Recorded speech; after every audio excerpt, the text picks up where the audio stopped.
Assalamualaikum warahmatullahi wabarakatuh. Perkenalkan, nama saya Mukhtar Ulum, Prodi Pendidikan Ekonomi dengan NIM 038.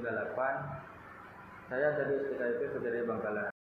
Dalam video kali ini saya akan menjelaskan tentang beberapa tes pada saat KBM berlangsung.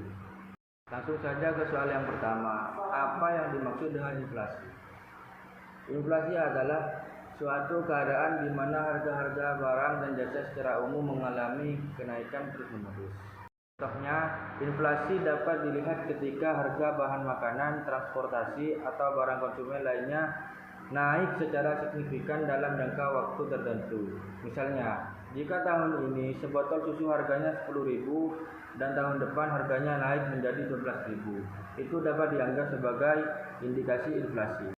Alasan saya mengambil contoh soal tentang inflasi adalah dapat membantu untuk memahami konsep tersebut dengan cara yang lebih praktis. Soal-soal memberikan kesempatan untuk menerapkan pengetahuan tentang inflasi dan dalam situasi nyata dan menguji pemahaman tentang dampak inflasi pada harga, kebijakan moneter, dan ekonomi secara umum.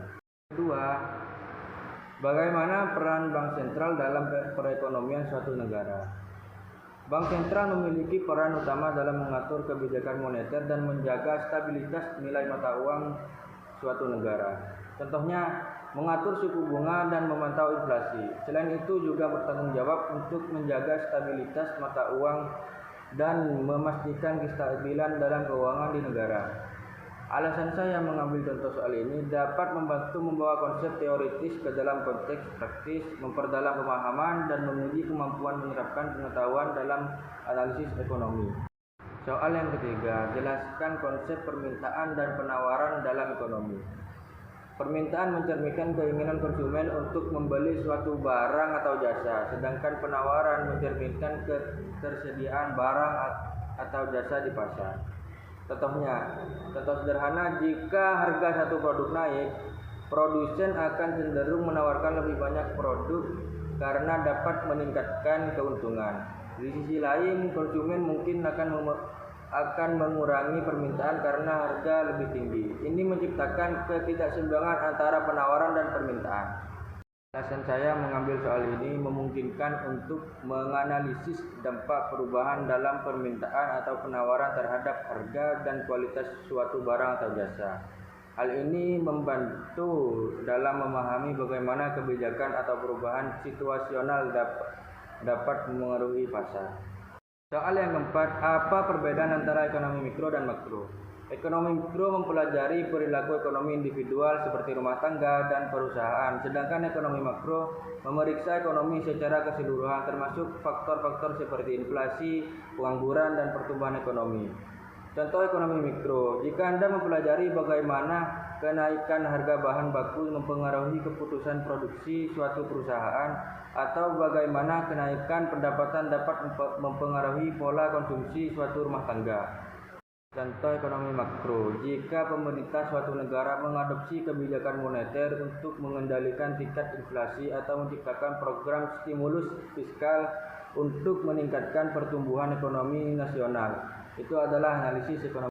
Alasan mengambil contoh soal tentang perbedaan ekonomi mikro dan makro untuk membantu dalam penerapan dan penguatan konsep serta mengembangkan kemampuan analisis dan pemecahan masalah.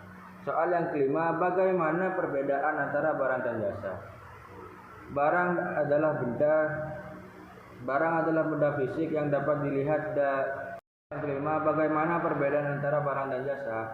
Barang adalah benda fisik yang dapat dilihat dan disentuh, sementara jasa adalah kegiatan atau pekerjaan yang dapat memenuhi kebutuhan atau keinginan konsumen. Memahami perbedaan ini membantu dalam analisis struktur ekonomi suatu negara. Contoh barang, sepasang sepatu, smartphone, meja kayu.